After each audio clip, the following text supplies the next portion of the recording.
Good morning. You look good. Beautiful, handsome group.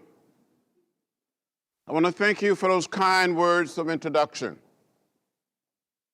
I want to thank the Nashville Public Library for inviting me to be here, to honor me with the literary award. Now, I didn't grow up in a big city like Nashville, or Atlanta, or Birmingham, or Montgomery. I didn't grow up in a big city like Memphis, or Detroit, or Philadelphia, or Chicago, or New York. I grew up in rural Alabama, 50 miles from Montgomery, outside of a little place called Troy. My father was a sharecropper, a tenant farmer. My great-grandfather had been a slave. But in 1944, when I was only 4 years old, my grandfather, my father, my mother, my uncles and aunts encouraged my father to buy some land. My father had saved $300, and a man sold him 110 acres of land. My family still owns this land today.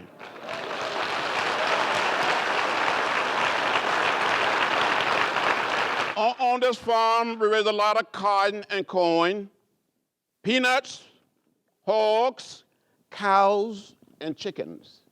Now, in the state of Georgia, like the state of Alabama, we raise a lot of peanuts. I don't eat too many peanuts today.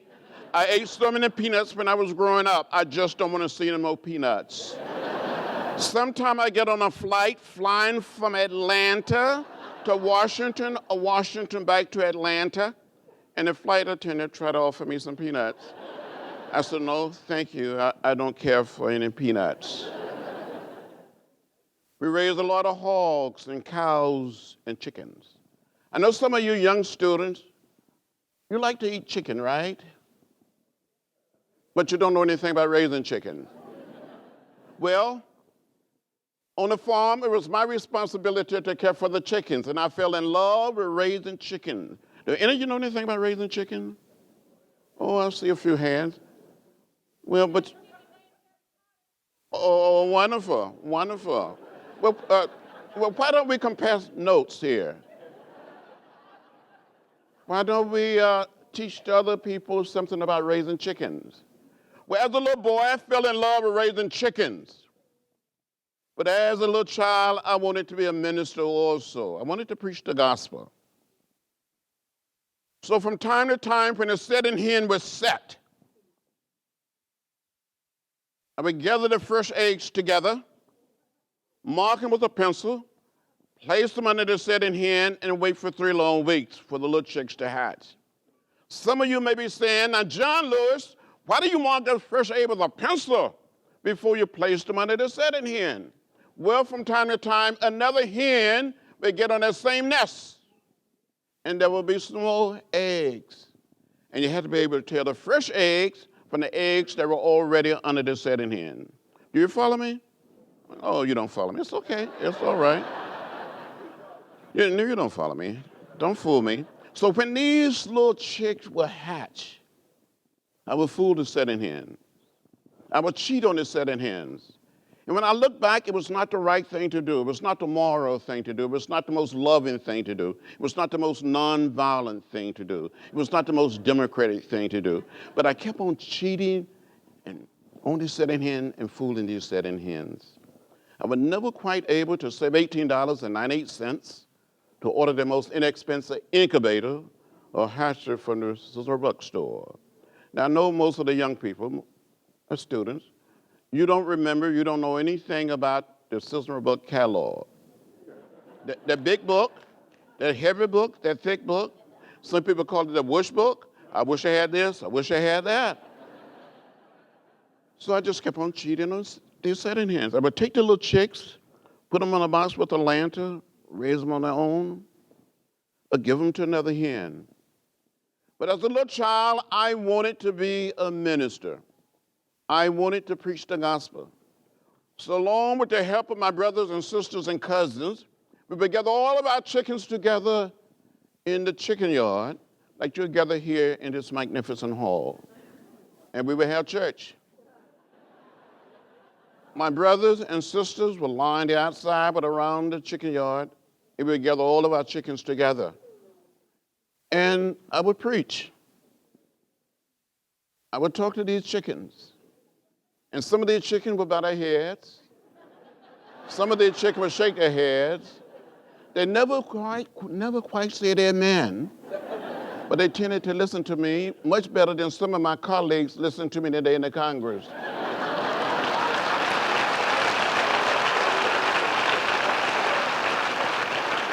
And some of these chickens were just a little more productive. At least they produce eggs. Well, that's enough for that story.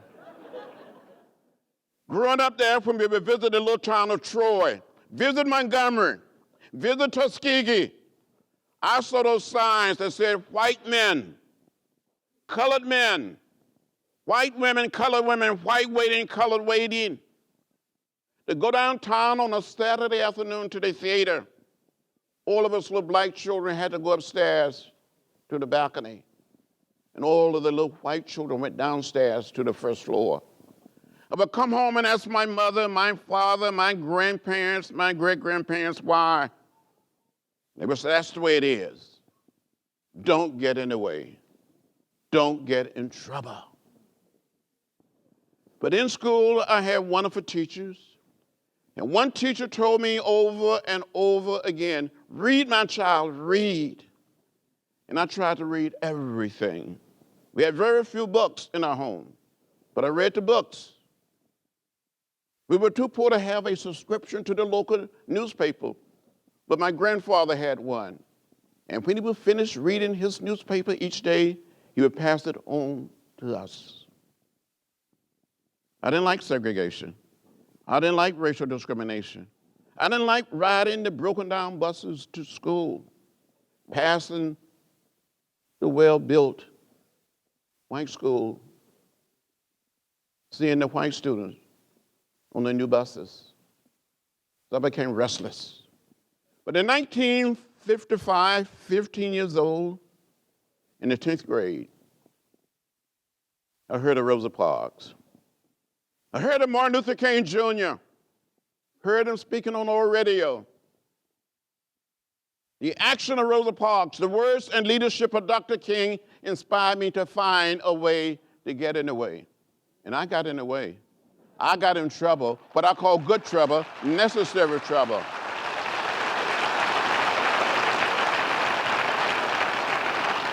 So in 1957, 17 years old, when I finished high school,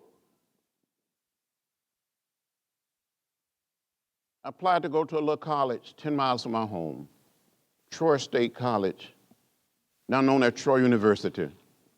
Submitted my high school transcript, my application. I never heard a word from the college. So I wrote a letter to Dr. Martin Luther King Jr. I didn't tell my mother, my father, any of my sisters or brothers, any of my teachers. I told Dr. King I needed his help. I wanted to attend Troy State. Dr. King wrote me back and sent me a round-trip Greyhound bus ticket and invited me to come to Montgomery to meet with him. In the meantime, I've been accepted at a school here in Nashville, Tennessee, American Baptist College.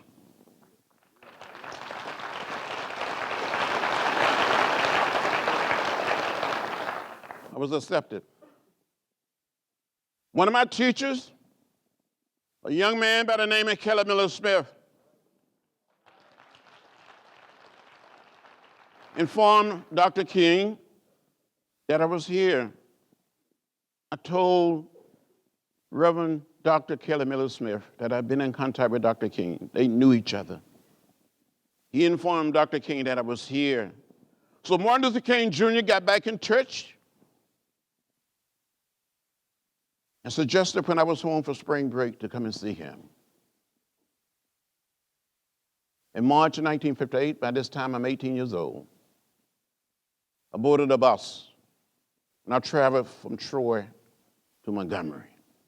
And a young lawyer by the name of Fred Gray, who was a lawyer for Rosa Parks, for Dr. King, and became our lawyer during the Freedom Rides and during the march from Selma to Montgomery, met me at the Greyhound bus station and drove me to the First Baptist Church in downtown Montgomery, pastored by the Reverend Ralph Abernathy, and ushered me in to the pastor's study.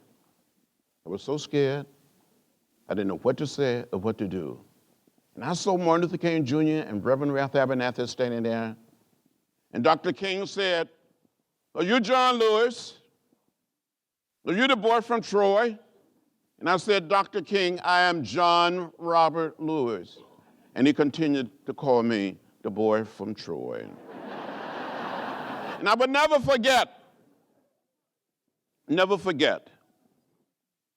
When I came to American Baptist before I got ready to leave to come in 1957, September 1957, an uncle of mine gave me a $100 bill, more money than I ever had, gave me a Foot Locker, one of these big trunks that you pull open, have drawers that you can put things in, had the drapers that you can hang shirts, coats, jackets, suits. I put everything that I own in that Foot Locker, except those chickens, and took a Greyhound bus to Nashville. And I'm glad I made the decision to come to this city. It's here, in this city, in this wonderful city, the Athens of the South, where I really grew up. So I come here to say thank you. Thank you. Thank those that are going on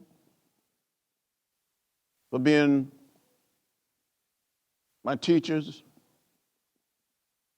my classmates, my friends, my sisters, and my brothers.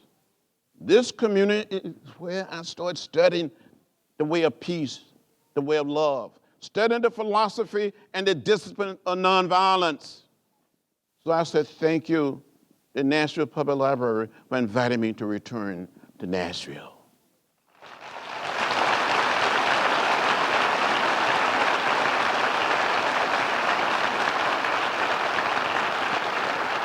It was here that students from Fisk University, Tennessee State, Meharry Medical College, students from Vanderbilt, Peabody, Scarrett, we came here. We studied the way of peace. We studied the way of love. We studied the philosophy and the discipline of nonviolence. We studied Thoreau and civil disobedience. We studied the life and teaching of Gandhi long before we started sitting in. We had role playing. We had social drama at a little Methodist church. And it was here that we started sitting in early part of February 1960, but we had tested in November and December 1959. Had a wonderful leader, a wonderful teacher in Jim Lawson.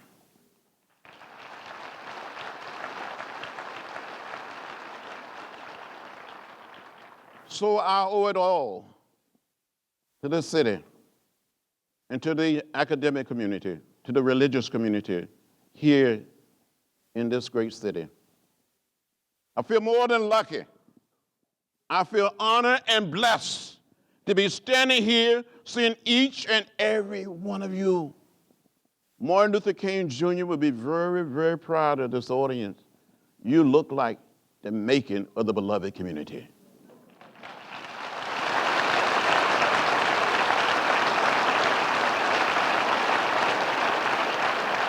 Sometime we would be sitting in, and someone would come up and spit on us, put a lighted cigarette out in our hair, pour hot water, hot coffee, hot chocolate on us. pull us off the lunch counter stools. And we were told over and over again, if we continue to sit in, we would be arrested. We would be taken to jail.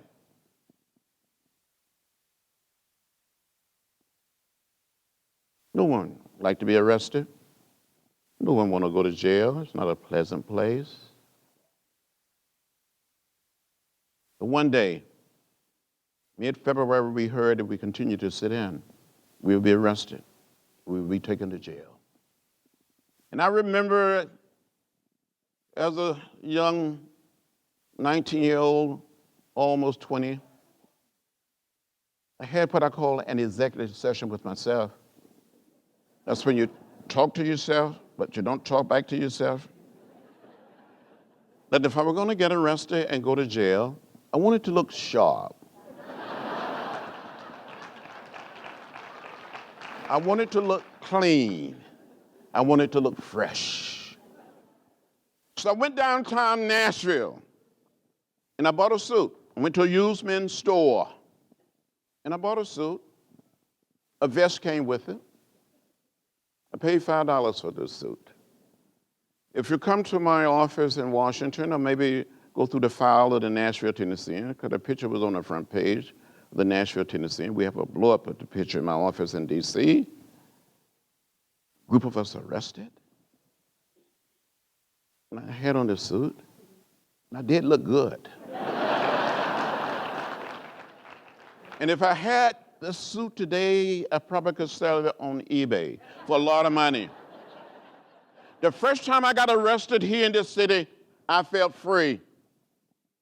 I felt liberated. I felt like I had crossed over, and I have not looked back since.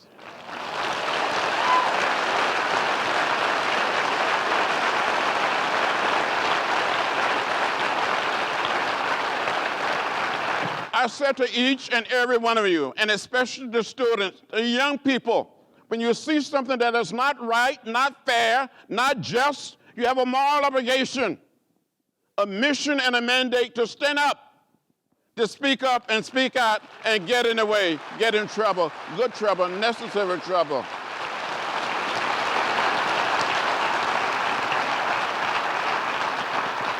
We need the energy, the commitment, the dedication, the hard and necessary work of our youth to lead us to a better place. We need you now more than ever before.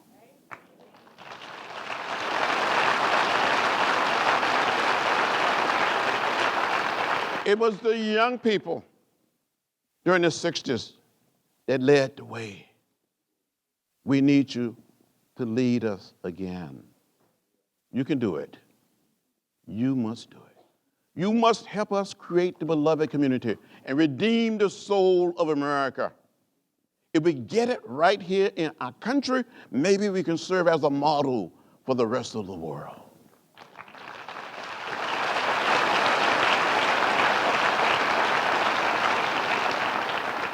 Now, in 1961, black people and white people could be seated together on a Greyhound bus, leaving Washington, D.C., to travel through Virginia, North Carolina, South Carolina, Georgia, Alabama, Mississippi. We were on our way to New Orleans to test a decision of the United States Supreme Court. I saw those signs at waiting rooms saying white waiting, colored waiting. White men, white women, colored women. We had to change that. And 13 of us were selected as the original Freedom Riders. I made a decision in May of 1961 to be one of the original 13.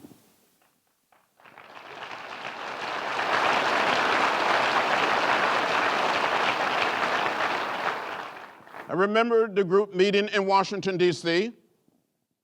We went through a period of training and orientation. So on May 1st, 1961, the night of May 3rd, 1961, we went to a Chinese restaurant in downtown Washington, D.C., a short distance from the nation's capital. Now, growing up in rural Alabama, going to school here in Nashville, I'd never been to a Chinese restaurant, never had Chinese food. And someone spoke up that evening and said we should eat well because this may be like the Last Supper. On May 4th, 1961,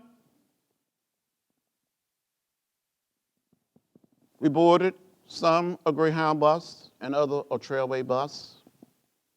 We left to travel through the South. My seatmate was a young white gentleman. Traveled through Virginia without any real problems. Through North Carolina, we arrived in a little town in South Carolina, Rock Hill. We tried to enter a so-called white waiting room. And a group from the Klan attacked us, beat us, and left us lying in a pool of blood. This is May 1961. Many years later, in the Congress, 2009, a white gentleman in his 70s came to my office with his son in his 40s and said, "Mr. Lewis, I've been a member of the Klan. I am one of the people that attacked you and your seatmate. Will you accept my apology? Will you forgive me?" His son started crying. He started crying. I said, "I accept your apology. I forgive you." They hugged me. I hugged them back. And the three of us cried together. It is the power of the way of love, the way of peace. It's the power of the philosophy and the discipline of nonviolence. As a nation, the movement is teaching us that as a nation and as a people, we must lay down the burden of separation, the burden of division. We must move to create the beloved community. We must do what we can to come together as one people, as one family, because we all live in the same house, not just the American house, but the world house. Martin Luther King Jr. put it another way. We must learn to live together as brothers and sisters. If not, we will perish as fools.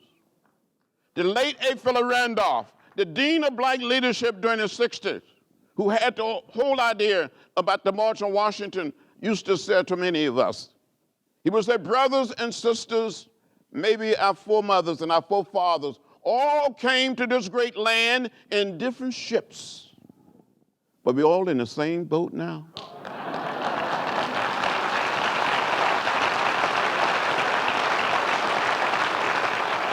That we must look out for each other and care for each other. That's where we are today. We can build a beloved community. We can tear down the walls. We can build bridges, and we must do it. Not just for ourselves, but for generation yet unborn.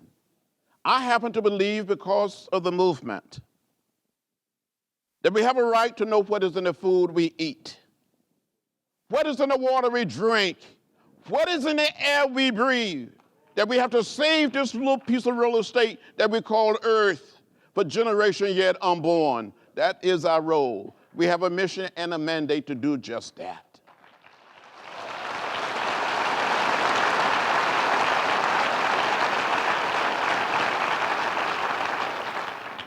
This planet, this little piece of real estate is not ours to hoard and to waste.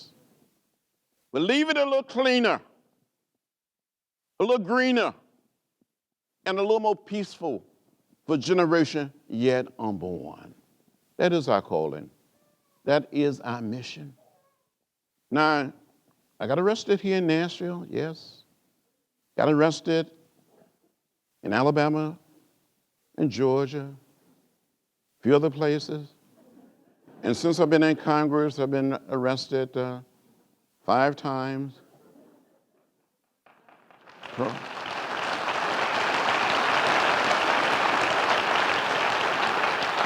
And I'm probably going to get arrested again for something.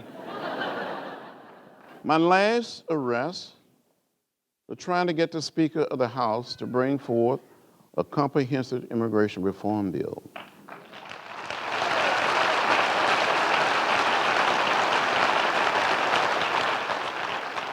If he had brought the bill forth, we would have passed it, and President Barack Obama would have signed it into law.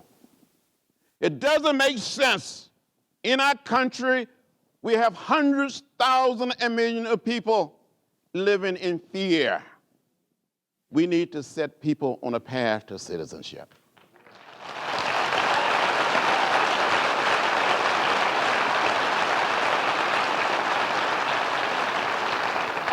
When Pope Francis came and spoke to a joint session of the Congress, he said, we all are immigrants. We all come from some other place.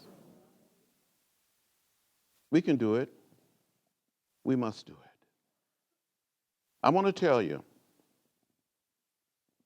that somehow and some way, if someone had told me when I was preaching to those chickens and trying to baptize some of them and save them, that one day, after being arrested and jailed and beaten and left bloody, after marching across that bridge and left unconscious, thought I saw death, that I would live to see the changes that have occurred in America. And when people tell me that nothing has changed, I feel like saying, come and walk in my shoes. Come and walk in my shoes. The signs that I saw, those signs are gone, and they will not return. The only place that we will see those signs today will be in a book, in a museum, on a video. Don't tell me that things have not changed. We still have a distance to travel. I just heard when I was sitting back there a moment ago that a colleague of mine, grandson, 15 years old, was murdered in the city of Chicago, gun violence. We have to stop the violence, young people. Some of you probably read or saw it on television that we had a sit-in on the floor of the House of Representatives. Never, never, ever.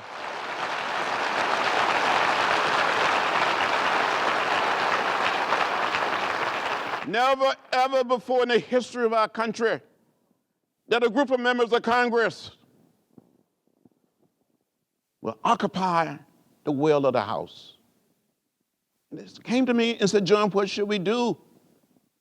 Let's engage in nonviolent direct action. Let's have a sit-in. And we did. By sitting down, by sitting in, we were standing up.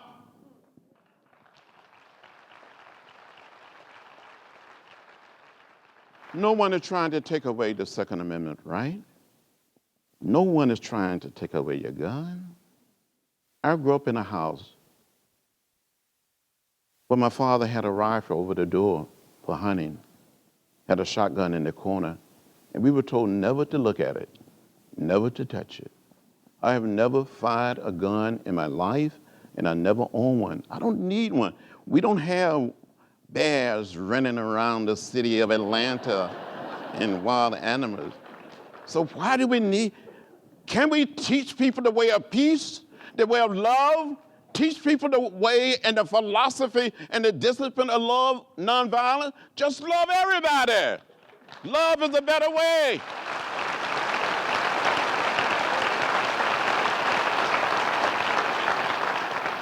So I said to you, and especially to the young, stay in school, get the best possible education, and learn everything that you can learn. And be kind. Never hate, but hate is too heavy a burden to bear. Never get lost in the sea of despair. Keep the faith. Keep your eyes on the prize. Keep working and never, ever give up. Yes, never give up.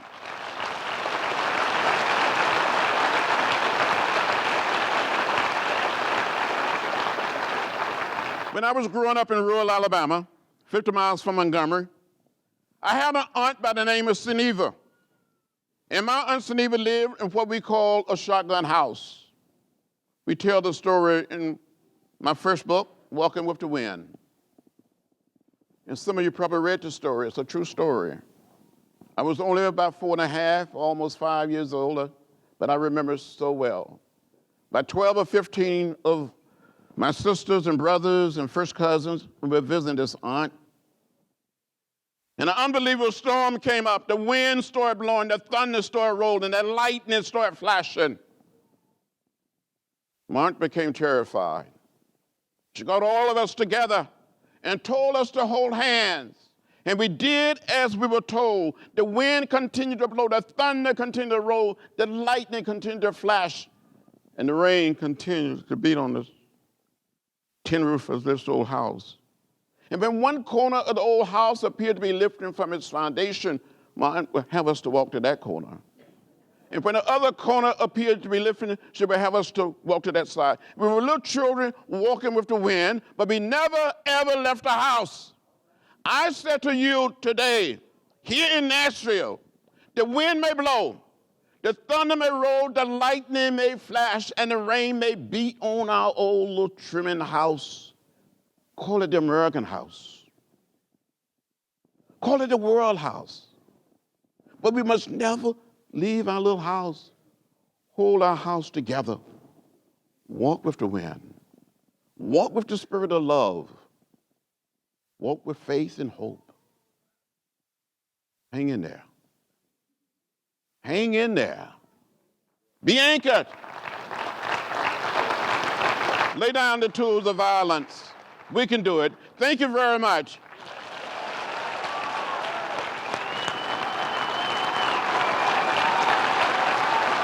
Okay.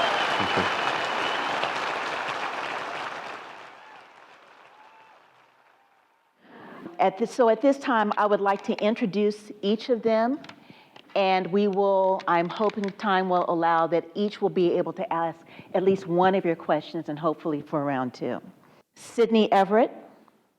Sydney. Jordan Malone. Tasia Vinson. Asian Taylor. Kayla Pritchett. And Braden DeVault Smith.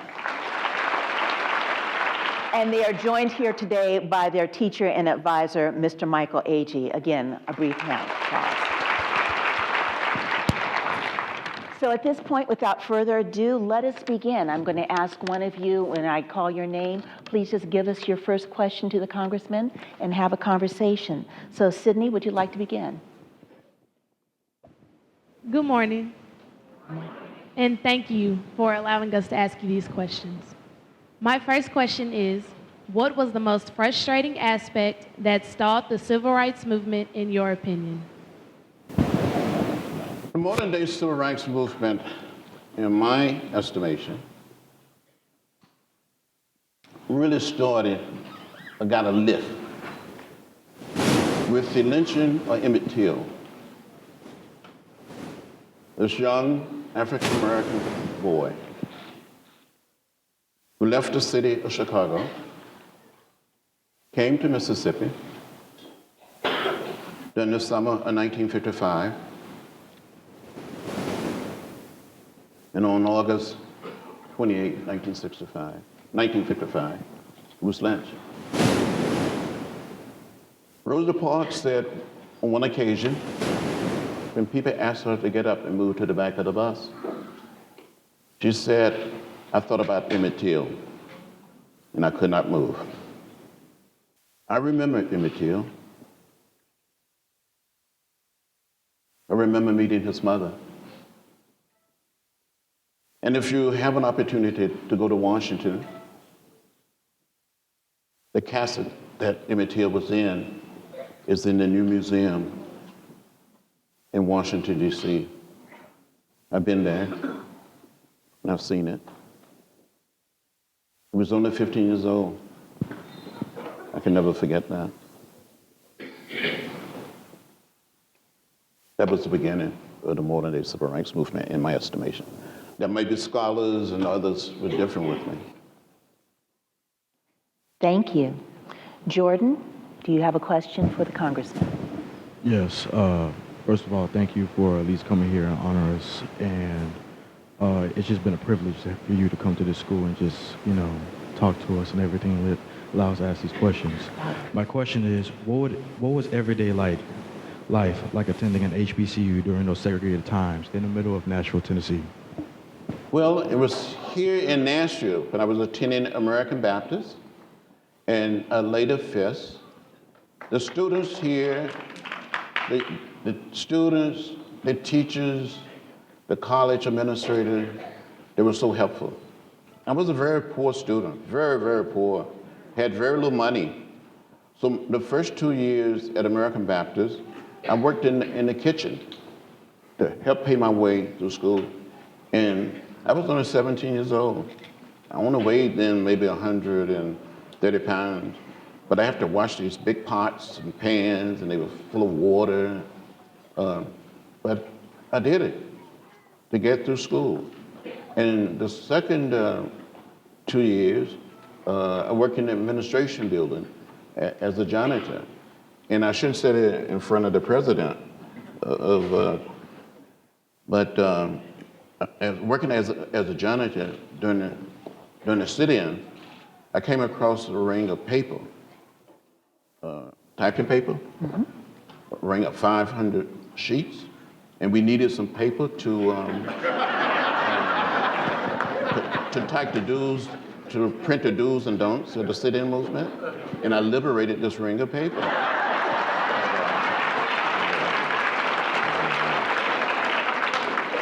And got one of the staffers of the school to type the do's and don'ts. So when 89 students were arrested on February 27, 1960, every single one had a copy of the do's and don'ts of the sit-in movement.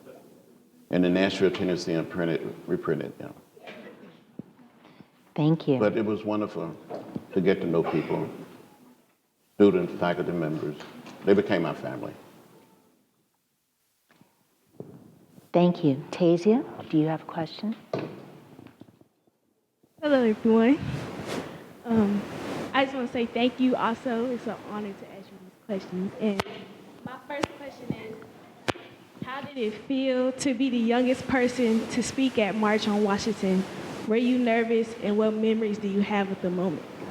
Well, I must tell you, my speech was a pretty hard-hitting speech. And there were some people wanted to change some of the words, wanted me to delete some of the phrases. And I remember one line in the speech said, "You tell us to wait. You tell us to be patient. We cannot wait. We cannot be patient. We want our freedom, and we want it now." Something to that effect.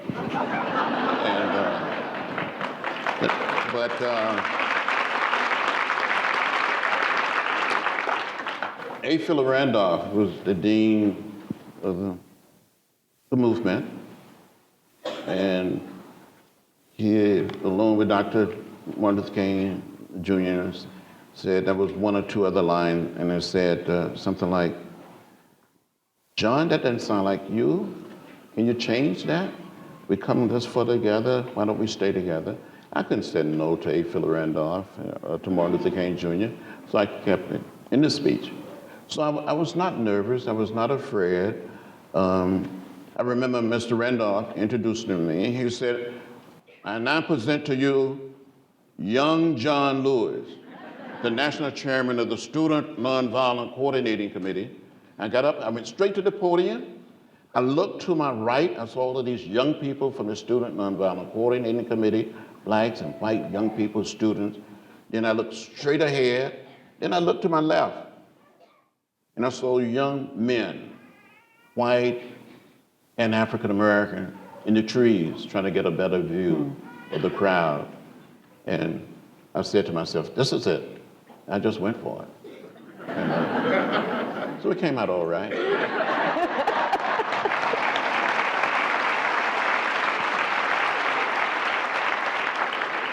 Thank you. Asian, go for it.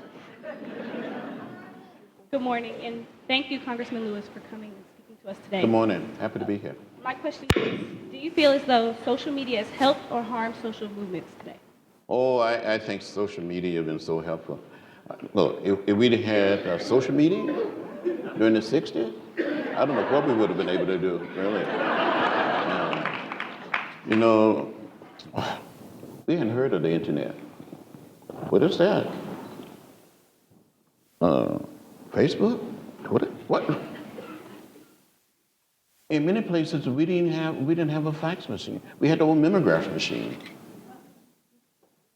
Cell telephone? And when I was growing up, we didn't get a telephone in our home until much later. And we had party line. You had to wait till the other person got off the line. So social media had made a major contribution to the development of movements, not just in America, but around the world. Thank you. Braden, can you give your question, please? Thank you for coming and sharing your time with us today. My question is, if you could go back and change one political decision you've made, what would that be and why? Well, I'm not so sure any political decision that I would want to make a change. I sometimes feel like I should have spent more time talking with Dr. King and learning from him when I had an opportunity. I thought he'd be around a long time. He had tremendous influence on me. I met with President Kennedy when I was 23, the first time, in June of 1963. And a group of us met with him on August 28, 1963. It was my last time seeing him. But there were people that I saw and met and I learned from, like Robert Kennedy and Nelson Mandela, going off to Rome and to meet with the Pope. But we learned so much, and we should take advantage of people who have influenced people and influenced history. And I should have spent more time learning, and probably more time learning from my teachers and professors. So I would say to you, stay in school and learn as much as possible and take it all in. Thank you. And we have time for one more question. Kayla, would you please close us out? Good morning, everyone. Thank you for being here. I really enjoyed it. You have faced adversity for a majority of your life. Concerning times today, what advice do you have for students and young people when they face adversity? You know, adversity tends to make us stronger, make us wiser. Just continue to live a life of service. Try to help others in spite of it all. I don't regret being arrested in jail 45 times, or being beaten. No one wanted to be hurt. No one wanted to be left bloody or unconscious. But sometimes it's a price we have to pay to change our society, to help move people to another level.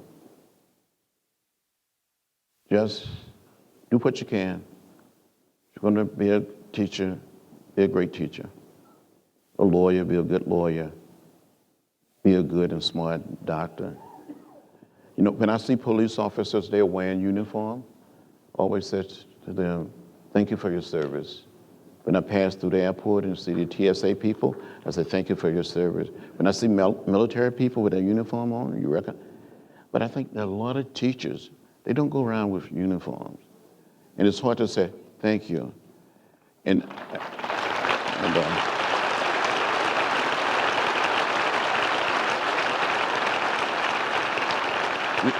You should be able to say to your teachers, thank you for teaching. I visit a lot of schools all over America, in my district and around the country. And I don't understand how teachers teach.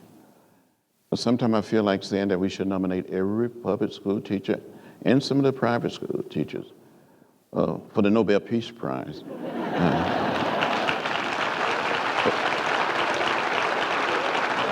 For maintaining order and discipline. And the great majority of our teachers, I think, are underpaid. Really.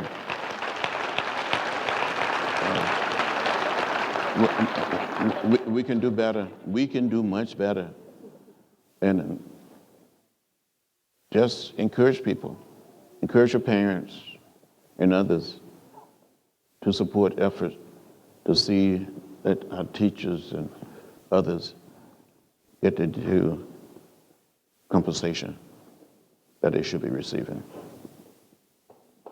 I know I'm getting in trouble, but it's good trouble.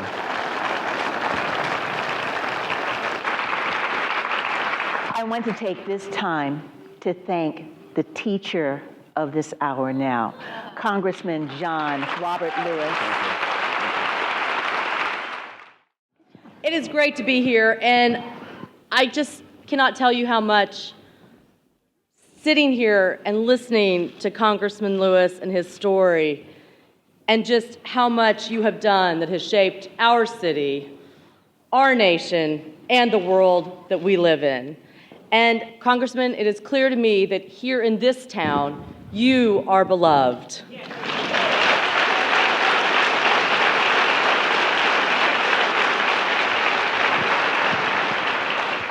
If you have not yet read Congressman Lewis' graphic novel, March, I hope you go out and get it, because it talks about the power of nonviolent protests that have changed our society. And its message of love and inclusion being more powerful than hate and division is a really important time for us in our nation right now. Nashville has changed a lot since Congressman Lewis and his fellow students marched through our streets.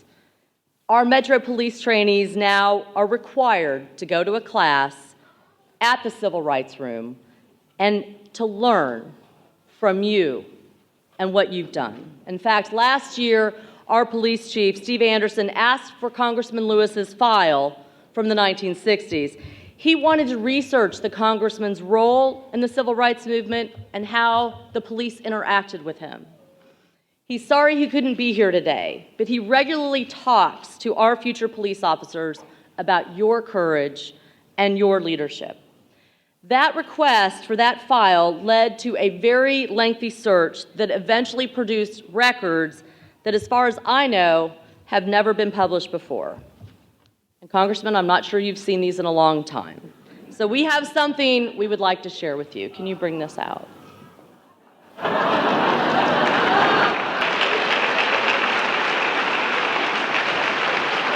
For those of you who can't see this, these are his mugshots and arrest records from 1961, 1962, 1963. You were busy. You were arrested while you were protesting injustice. You were on the right side of history when the power structure of our community was not.